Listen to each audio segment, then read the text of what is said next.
Olá, eu sou a doutora Carolina Broto de Azevedo, eu sou otorrinolaringologista e hoje a gente vai falar sobre como funciona o labirinto no nosso corpo, ou seja, o que ele faz para que o nosso corpo permaneça em equilíbrio. Vamos ver sobre isso? Então, o nosso tema é anatomofisiologia do sistema vestibular. Então, nós vamos ver como é formado o nosso sistema vestibular, o nosso labirinto, e também como ele funciona, né? O que tem lá dentro, como é organizada a estrutura do nosso labirinto para que o nosso corpo permaneça em equilíbrio. Aqui eu trago uma imagem para vocês verem. Então, o labirinto, gente, ele é composto de duas porções, como eu já falei na aula de anatomia do ouvido. Para quem não checou o vídeo, tem vídeo aqui no canal sobre anatomia do ouvido. E tem também fisiologia da audição, que complementa esse tema.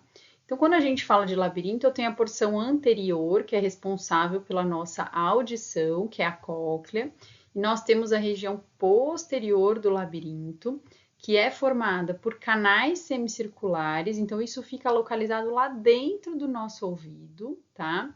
Nós temos 3 canais de cada lado do ouvido, tá? Canal semicircular posterior, canal semicircular lateral e canal semicircular anterior ou superior, tá? Esses 3 canais, mas temos também essa estrutura central aqui, onde a gente encontra o sáculo e também o utrículo. Tudo isso daqui é o nosso labirinto posterior, que forma o nosso sistema vestibular, ou seja, para que o nosso corpo permaneça equilibrado, tudo isso daqui tem que estar funcionando de maneira adequada. Como eu disse lá na aula de anatomia do ouvido, gente, nós temos uma capinha óssea, que é o que aqui está de cinza, tá?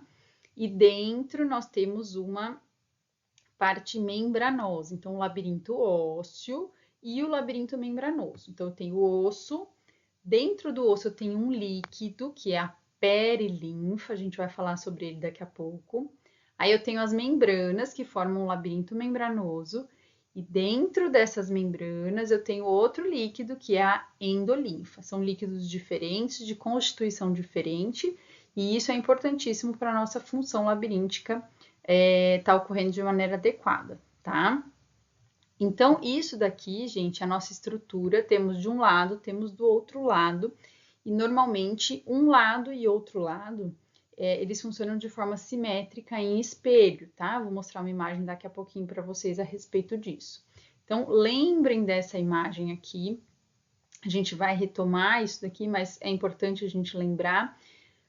Lembrando que os canais semicirculares são em 3 de cada lado, então no total nós temos 6, temos 2 horizontais ou laterais, um de cada lado, temos 2 canais semicirculares posteriores e 2 anteriores ou superiores.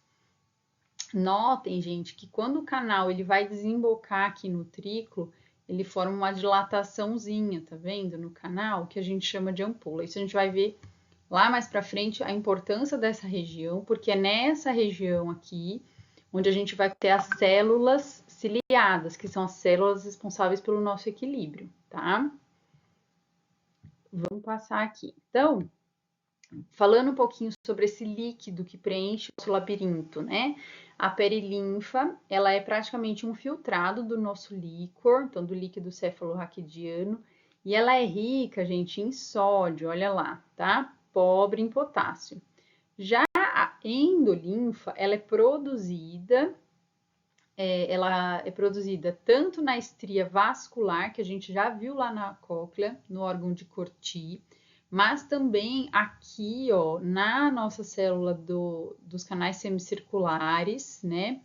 Ela é produzida nas células escuras, que é essa região aqui, ó, que fica localizada aqui nessa porção, lá da nossa ampola, e produz, então, essa endolinfa também, tá? E diferentemente da endolinfa, ó, ela é rica em potássio e pobre em sódio, gerando, como eu já tinha falado na outra aula lá da cóclea, uma diferença de potencial elétrico de 80 milivolts entre endolinfa e perilinfa, tá? Isso é importantíssimo para a troca de íons que vai ocorrer uma vez que essas células ciliadas aqui, ó, são estimuladas e a gente tem a abertura dos canais de sódio e potássio. Então, para a gente produzir estímulo elétrico, a gente tem que ter um neurotransmissor sendo liberado na fenda sináptica, mas para isso eu preciso que os canais de íon sejam abertos e ocorra troca iônica, tá? Então, isso é importante, por isso a importância dessa diferença aqui de constituição. Uma é rica em sódio, a outra é rica em potássio, tá? Os nossos receptores vestibulares, quais são os nossos receptores sensoriais? São exatamente as células ciliadas, tá? Eu trago essa primeira imagem, gente, para vocês verem que os cílios, eles não são todos iguais. Vejam que a gente tem um cílio maior, mais comprido, e cílios menores, tá? E além disso, esse mais comprido, aqui é um corte transversal, além de mais comprido, ó, esse mais tem um diâmetro maior, tá? Então, quando eu vejo os outros, eles têm diâmetros menores e esse mais comprido e com diâmetro maior. Esse maiorzão, gente, ele é chamado de sinocílio. Os menores e mais finos são chamados de estereocílios, tá? E por que isso é importante, né? Porque a direção para onde corre o estímulo desses cílios vai determinar se esse canal semicircular, onde estão localizadas essas células, se esse canal está sendo estimulado ou inibido, tá? Olha aqui nessa segunda imagem. Quando eu tenho um movimento de endolinfa que movimenta os meus cílios em direção ao sinocílio, ou seja, em direção ao cílio mais comprido, eu tenho despolarização da célula, tá? E estímulo nervoso ocorrendo lá no nervo.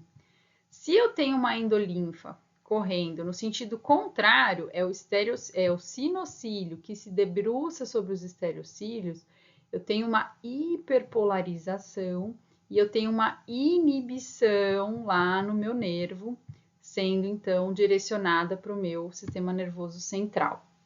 Isso normalmente, gente, ocorre simultaneamente. Então, se eu viro a minha cabeça para um lado eu estou estimulando, que é o lado que está indo em direção ao sinocílio, e o lado contralateral está sendo inibido. E essa combinação de informações que é enviada lá para o meu sistema nervoso central é que vai fazer o meu cérebro entender o que está acontecendo no meu corpo, para o meu corpo ficar, então, em equilíbrio, né? Conseguir se manter de maneira estática, tá?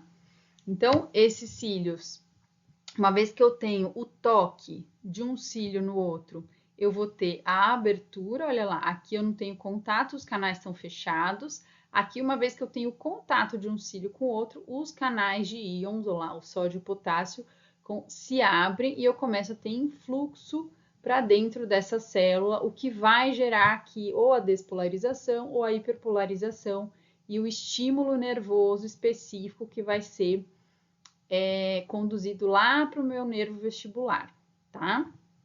Eu tenho, então, nessas células ciliadas, uma transformação de energia que vai estar sendo transformada de um estímulo mecânico para um estímulo, então, elétrico, né? E aí o meu nervo é quem vai conduzir essa informação. Como que é a formação desses canais semicirculares? Qual é a estrutura que eu tenho neles? Então, veja bem, gente. Como eu falei, ó lá, eu tenho os canais, tá? E próximo aqui ao utrículo, eu tenho uma dilatação desses canais, né? Que eu vou chamar de ampola.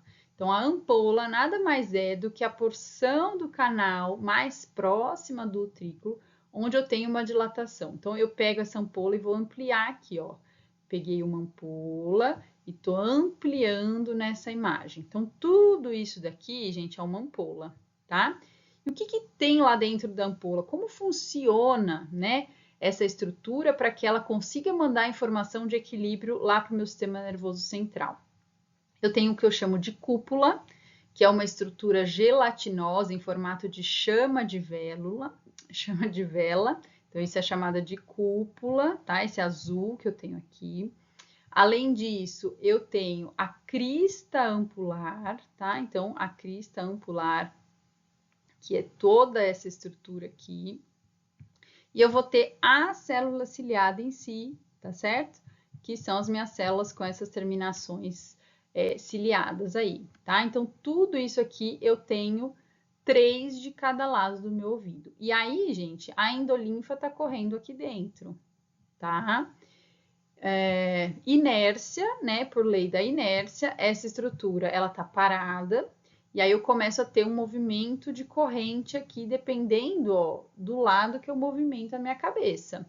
Então, se eu movimento para cá, por inércia, a minha endolinfa corre para o outro lado. E aí vai estimular essa chama de vela aqui, que é a cúpula, né? E ela vai chacoalhar, assim, de um lado para o outro, fazendo com que esses cílios se movimentem para um lado ou para o outro lado. Então, em direção ao sinocílio, ou contrário ao sinocílio, o que vai gerar ou hiperpolarização ou despolarização, estímulo do nervo ou inibição do nervo, tá? Então, por isso que a gente tem 3 de cada lado, né? E isso vai fazer com que o meu cérebro entenda o que está acontecendo de movimento com o meu corpo, tá? Praticamente 3 de cada lado cobrem, gente, todas as direções que a gente possa se movimentar, tá? Então, olha lá, o que eu falei para vocês. Os canais semicirculares, aqui é como se fosse o centro do meu corpo, o centro da minha cabeça, e eu vou ter os canais semicirculares, canal semicircular anterior, horizontal e posterior de um lado, e o outro lado vai funcionar em espelho, tá certo? É como se eu tivesse um espelho aqui, ó lá. Então, de um lado, o anterior é aqui, o outro é aqui. O posterior é aqui e aqui, horizontal, né, que é o mais simétrico. Agora, o canal anterior de um lado, gente, quando eu movimento, ele está praticamente em movimentação contrária do outro lado. Então, é o que eu falei. Se de um lado eu estimulo, o outro lado eu inibo. E aqui é o contrário. Esse lado aqui, ó, provavelmente vai estar falando a mesma língua que esse, né? Porque eles estão no mesmo plano, tá? Então, os canais anterior de um lado e posterior de outro são coplanares. O anterior da direita e o posterior da esquerda também são coplanares, então eles vão conversar entre si, tá? Então, só para vocês entenderem como é o posicionamento aqui dos canais semicirculares. Então, aqui tem a fotinha, ó lá, a ampola, que é a dilataçãozinha, né? Onde tem lá a crista ampular, que contém as células ciliadas, tá? Aqui é um movimento, né? Então, se eu tenho uma mesma crista lá de um lado e do outro, do canal horizontal, de um lado eu estou estimulando, do outro eu estou inibindo, tá certo? Então, aqui eu vou ter excitação do nervo e aqui eu vou ter inibição do nervo, tá certo? Então, só para vocês entenderem que, basicamente, um lado é estimulado, o outro é inibido, a depender do movimento que eu faço com a cabeça. Isso, gente, são os canais semicirculares que estão localizados 3 de cada lado. E os canais semicirculares, eles vão ser responsáveis por mandar a informação do nosso movimento de cabeça, desde que seja um movimento angular, tá? Então, o que isso quer dizer? Quando eu faço assim, ó, movimento de sim, movimento de não e movimento de talvez, ombro, né? Esses movimentos são angulares. Então, quando eu faço esse movimento, eu estou estimulando o canal semicircular. O sacro e o triclo, gente, é diferente, tá? Porque a posição deles lá no centro daquela... próximo ali da ampola, né? Faz com que eles não sejam estimulados em movimentos angulares. Eles vão ser responsáveis por detectar os movimentos lineares e gravitacionais, tá certo? Só para vocês entenderem como é a estrutura diferente lá dos canais semicirculares. Olha só, aqui eu vou ter uma mácula, que é essa azulzinha, que lá eu chamava de crista, né? Ou de cúpula. A cúpula lá, que era gelatinosa, aqui vira mácula, é outro nome, tá? Então, a mácula gelatinosa. Em cima dessa mácula, ó, eu vou ter alguns cristalzinhos, tá? Que são cristais de carbonatos de cálcio, que a gente chama de otólitos. Não sei se vocês já ouviram falar nos famosos cristais que eu tenho lá dentro do labirinto. Pois é, eles são localizados no sáculo e no utrículo, tá bom? Nessa gelatina aqui que a gente chama de mácula. E olha só, as células ciliadas, gente, estão localizadas dentro dessa mácula, tá? Assim como lá na cúpula dos canais semicirculares. E da mesma forma eu tenho o sinocílio, que é maior e mais grosso, e os estereocílios, que são mais finos, né, e mais curtos, tá? E dependendo como essa mácula vai ser estimulada, se para frente ou para trás, ou se gravitacional para cima ou para baixo, é que esse movimento ciliar vai ser determinado, e aí eu vou ter ou estimulação ou inibição do nervo, tá?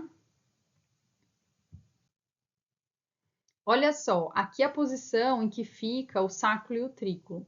Então, o trículo, gente, ele fica numa posição horizontal. Então, se eu ando para frente, para trás, essa endolinfa vai movimentar essas células ciliadas nesse sentido. E aí, o meu trículo vai captar esse movimento, tá?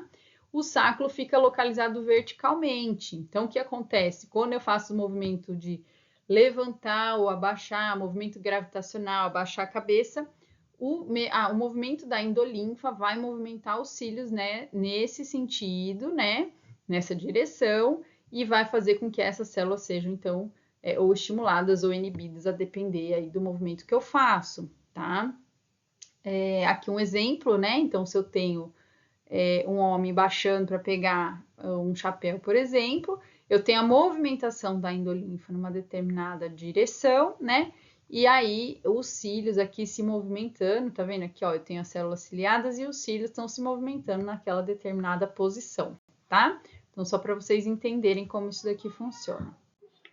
Então, gente, toda essa informação nervosa que é captada lá pelas células ciliadas, tanto do sáculo, quanto do trículo, quanto dos canais semicirculares, elas vão ser transportadas por feixes nervosos. Então, essas células ciliadas, elas vão gerar estimulação nervosa. Olha só, cada ampola, gente, tem, tá vendo? Um feixe nervoso, ó, da onde sai. E aqui nessa região central também, ó, sáculo, trículo, né? Vão gerar o feixe nervoso, vai formar os gânglios vestibulares, onde essas fibras vão se juntar, e aí vão se juntar com o nervo que está vindo lá da cóclea, que é o coclear, e formar o oitavo par, que é o nervo vestíbulo coclear, que vai mandar informação auditiva e informação de equilíbrio lá para o nosso sistema nervoso central, tá? Então, aqui só para vocês terem ideia, né? Ó, eu coloco a base do nosso crânio, lembrando que, olha aqui, gente, esse é o nervo facial, que é o sétimo par. Ele passa juntinho com o oitavo aqui dentro de um orifício que a gente chama de canal perdão, a gente chama de conduto auditivo interno, tá? Eles caminham juntos. Então, quando a gente olha aqui na imagem, ó, eu vejo o nervo vestíbulo coclear, que é o oitavo par, e vejo o facial, tá vendo? Eles caminham junto, o rosa e o verdinho aqui, ó. Facial e vestíbulo coclear, tá? Eles emergem aqui, ó, na transição da ponte para o bulbo, tá certo? E vão se direcionar aqui para o conduto auditivo interno e aí entrar lá para dentro do nosso ouvido, tá bom? Então, para vocês terem ideia de como essa informação que as células ciliadas captaram e transformaram em impulso elétrico, a partir daqui vai ser conduzido então para essa região aqui de ponte, bulbo e lá para o nosso sistema nervoso central, onde essa informação vai ser decodificada pelo nosso cérebro, tá?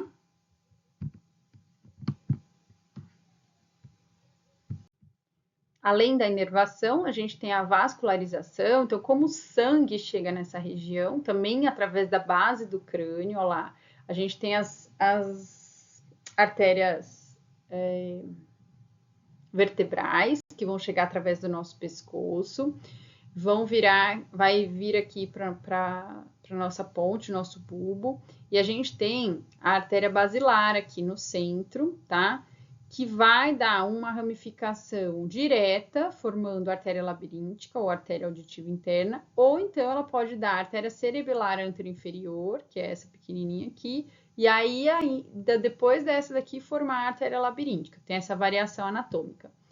De qualquer forma, gente, para vocês terem ideia que a gente tem uma vascularização terminal chegando nessa região, né? Então, para o labirinto funcionar, eu preciso que os vasos estejam em bom funcionamento, porque senão isso pode prejudicar a oxigenação, eu ter dificuldade de funcionamento dessas células.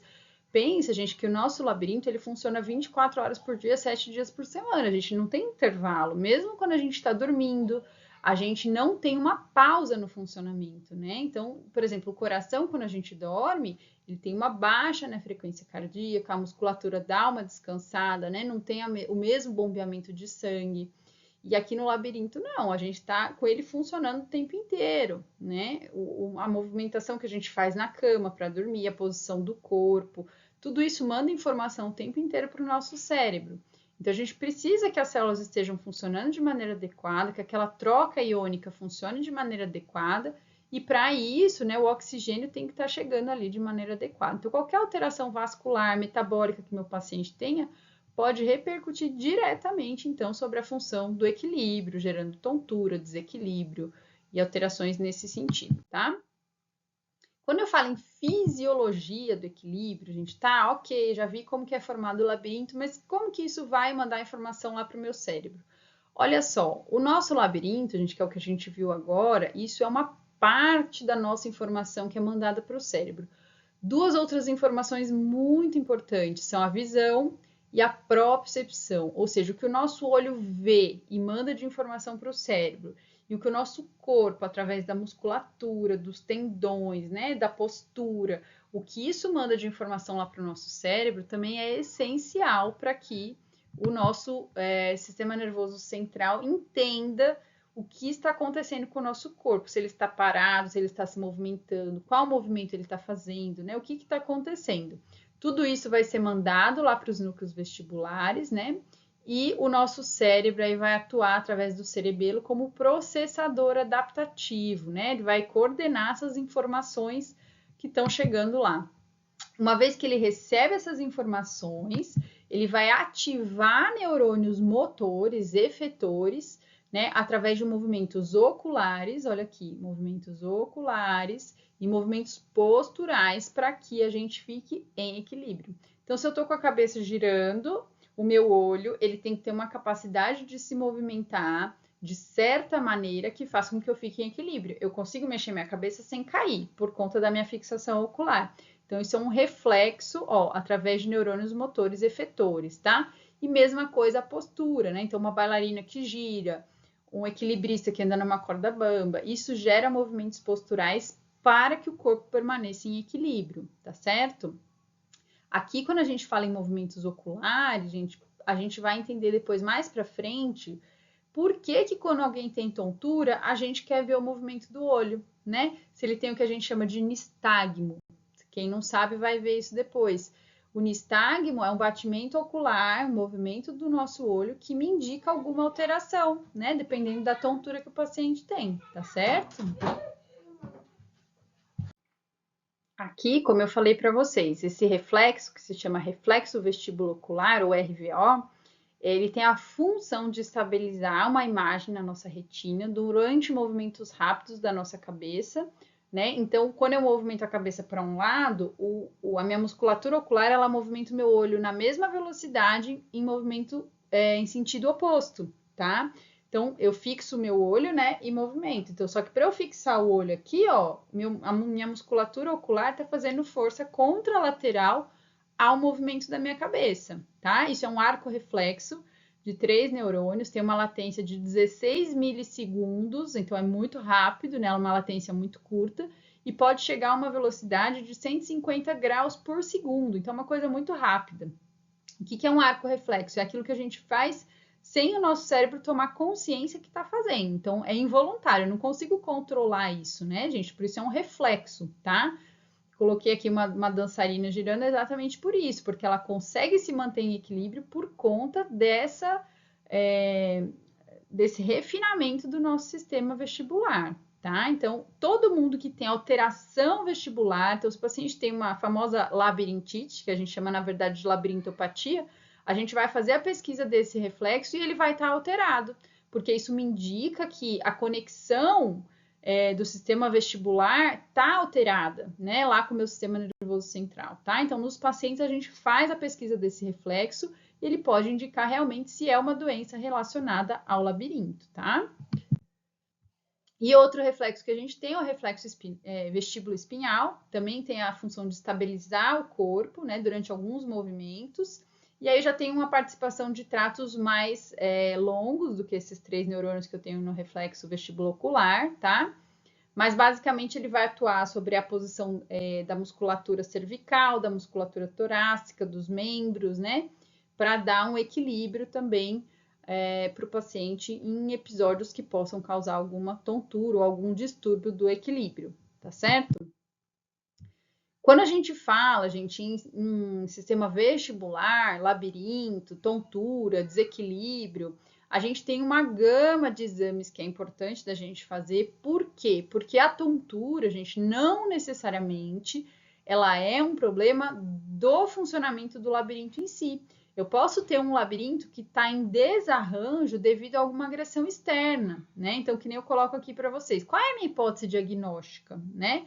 Eu posso ter um paciente com alteração metabólica, por exemplo, e aí a glicemia não está sendo muito bem controlada, o oxigênio não está chegando através da circulação lá dentro desse labirinto, e aí por isso eu estou tendo uma hipofunção labiríntica, né? Eu estou tendo um hipotiroidismo e as minhas células não estão conseguindo funcionar da maneira que deveriam, eu estou tendo uma hipoatividade celular, tá certo? E aí, anemias, infecções, hipovitaminoses, importantíssimo, tá, gente? A vitamina B12 é importante para o funcionamento neurológico. A vitamina D já tem inúmeros trabalhos relacionando deficiência de vitamina D com crises de tontura, inclusive recorrência de tonturas. Baixos níveis de ferritina, que são as nossas reservas de ferro, e relacionadas aí, então, à anemia mais uma vez. Marcadores de inflamação de baixo grau, né? Inflamação crônica, como homocisteína, PCR, VHS. Então, o labirinto ele é muito sensível. Às vezes é um primeiro sintoma de que tem outra coisa no meu corpo que não está funcionando de maneira adequada. Então, é importantíssimo a gente fazer uma avaliação completa desse paciente. Não adianta eu falar assim, ele está com tontura, eu preciso ver esse labirinto e esquecer o resto. Não adianta nada eu dar remédio para labirintite, se ele está com uma glicemia péssima, tireoide péssima, anemia e tudo mais, tá? Então, uma coisa importante para a gente pensar. E, além dos exames gerais de sangue, eu vou ter exames específicos complementares para avaliar o labirinto, tá? Então, eu vou pedir audiometria e impedanciometria, alguns testes vestibulares, que aí são específicos, né, para o otorrinolaringologista. Coloco aqui o nome para vocês conhecerem, saberem que existe, que é a videoeletronistalgmografia, que vai avaliar a presença de nistagmo no paciente, o VRIT, que é o videoteste do impulso cefálico, a posturografia, que é a capacidade do paciente se manter estável, tá? Outros testes eletrofisiológicos, como BERA, OPAT, eletrocopiografia, VEMP, né? Que são testes específicos do otorrino, tá, gente? E, além disso, exames de imagem, que possam, às vezes, me sugerir outros problemas extralabirínticos. Por exemplo, na ressonância magnética do encéfalo, a gente pode avaliar presença de tumores, doenças neurológicas, né? Que possam, às vezes, ser causa de problema de equilíbrio, de tontura, e, às vezes, não necessariamente uma labirintopatia. Tomografia de ouvidos, a mesma coisa. O raio-x de coluna pode me mostrar, por exemplo, compressão de nervos e vasos que não deixam esse sangue chegar de maneira adequada lá no labirinto. Então, tudo isso precisa ser avaliado de maneira integral para que a gente consiga, no fim, chegar a um bom diagnóstico aí do problema de tontura e equilíbrio que hoje em dia é tão comum na nossa população, tá bom? Isso era o que eu queria trazer para vocês com relação ao funcionamento do nosso sistema vestibular, como que funciona, como ele é estruturado, o que tem lá dentro, como que funciona dentro do nosso corpo para que a gente fique equilibrado. Eu espero ter trazido uma boa informação para vocês. Quem tiver dúvidas, pode deixar aqui nos comentários. Pode se inscrever no canal também, quem não é inscrito, para estar sempre atualizado sobre otorrinolaringologia. Eu fico à disposição de todo mundo. Se tiverem dúvidas, não deixem de me mandar. Um abraço para todos e até o próximo vídeo.